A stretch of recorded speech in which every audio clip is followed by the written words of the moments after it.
سلام الله عليكم زوار ومتابعين قناة محمد أمين. اليوم إن شاء الله الناس يطلبونا بزاف شنو هما لي برودوي واش ممكن نغسلو ماكينة الصابون. كاين واحد البرودوي في مرجان اللي ما باغيش، هاد الدكتور بيكمان هذا تستعمل في غسل وتنظيف الماكينة ديال الصابون. الماكينة ديال الصابون خاص الناس في كل شهر يديروا لها واحد لونطروتيان، سواء عندك هذاك البرودوي ولا ما عندكش، راه ممكن دير غير الخل الابيض بلاصتو تنيطوي لا ماشين ديالك، ولكن هذا راه افيكاس بزاف.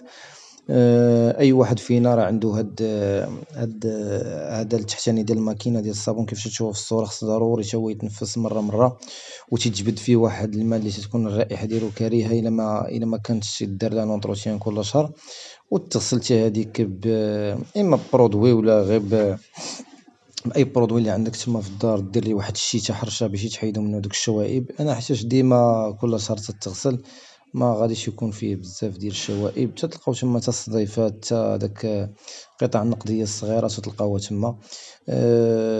باش تحتفظوا اول حاجه على ماكينه الصابون ديالكم، والحوايج يبقاو ديما يخرجوا مزيان. كاين بنات بقى يقول لك لا راه النوع ديال المسحوق حتى هو تيلعب دور، فعلا تيلعب دور، ولكن ماشي لهاد الدرجه. الا كانت الماكينه من النهار اللي خديتيها ما تديرها لا اونتروتيان لا حتى شي حاجه، راه خص ضروري الانسان يتهلا في الماكينه باش دوز لك واحد ديري في بعدا اللي واخا خسرتي عليها داك الثمن راه تطول معاك. حاجة أخرى اللي بغيت نشير ليها هو بالنسبة لي زاستيس اللي خاص الناس يخدموا عليهم في ماكينة الصابون.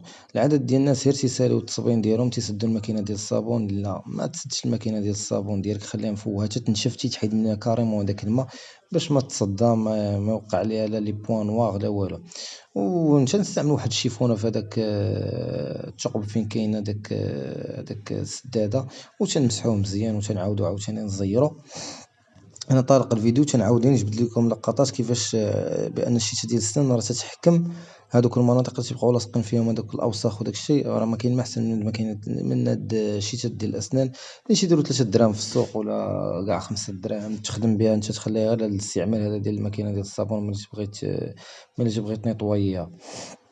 هنا راه ممكن تستعمل اي برودوي، هنا راه ما كاينش المشكل تستعمل الماء وتيل الماء وشويه ديال الجافيل، ما كاينش المشكل تستعمل البرودوي اللي بغيتي صافي، وتمسح الماكينه ديال الصابون ديالك وترجع ليها هذاك الغشا ديالها. حاجه اخرى بالنسبه للبلاصه فين تنحطوا التيد ولا البرودوي، هذا حتى هو راه عنده واحد كاع الماشين ديال الصابون راه عندهم هذيك البلاصه البوطونه تتورك عليها هكا وتيتجبد هذاك. كيف تشوفوا هنا انايا تنستعمل المسحوق، هذا راه ما خدام الصراحه، من الاحسن بنادم يستعمل هذاك الليكيد اللي هو اللي خدام باش يغنيك على هاد لوبيراسيون اللي تنديروها يوميا. يعني كل شهر تبقى دير باش تنيطوي لا ماشين ديالك، تجبد هذاك التيروار كامل وتبقى تغسلو هكا بالماء سخون. خص ضروري الماء سخون باش يتحيد. اكثر الا كنتي ما تديرش هاد لي زونطروتيان تلقاه تما ولات بحال شي حشره، يعني خصو يبقى الماء طايب فيه باش يتحيد لك التيد. هنا ما عنديش انا المشكل هنا، يعني راه بسرعه دغيا تيتحيد ما كاينش الاشكال. تتحيدو عاوتاني من الماشين وتتمسح هذاك التيروار وتترجعو عاوتاني للمكان ديالو. وهنايا كنصيحة استعملوا الليكيد اللي باغي يحافظ على الماشين ديالو وما يعاودش ديما يبقى يغسل هاد التيروار. هذا الليكيد حسن تيخدم حتى مع الماكينه مزيان. المهم هو خدام لا ماشين اوتوماتيك احسن من البرودوي هذا اللي تيكون هكذا تيتحجر هكذا، احسن من زعما من المسحوق. ممكن نرشو هنايا الخل الابيض، ممكن نديرو هذاك البرودوي عندنا اللي خديناه ديال الدكتور بيكمان تا هو نخلطو مع شويه ديال الماء ونمسحو به، هادو كاملين مزيانين. وحاجه اخرى راه تلاحظوا واحد الفرق كبير دابا ملي ديروا هاد النيطواياج هذا وتغسلوا الماكينه ديالكم، غتلقاو واحد الفرق كبير في الرائحه اللي تخرج في الحوايج. راه كاين دابا اللي تيشم شي ريحه تخرج في الحوايج ماشي هي هذيك، راه من هاد البرودوي هذا اللي تيبقى هنايا وتشوفوا راه هو التيد راه هو فين باقي معلق. انا دابا ضروري غادي نستعمل واحد الشيشه ديال السنان وغادي ندخل ضروري لداخل باش نحيد هذاك البقايا ديال التعصبات ديال التيد هذا. وبالنسبة لي برودوي كاين اللي تيستعمل أي مسحوق، المهم منهضروش في المساحيق شنو اللي مزيان وشنو اللي ممزيانش، المهم السائل أحسن. هذا ديال الدكتور بيكمان هذا تنحيدوه من العلبة ديالو كيف تتشوف وتتخويه هكذا في الماكينة ديال الصابون وتتعزل لافاج رابيد. وأهم حاجة هو أن درجة الحرارة خصها تكون 60 درجة ياك، ودير الدور واحد 10 دقايق ولا 15 دقيقة ماشي مشكل.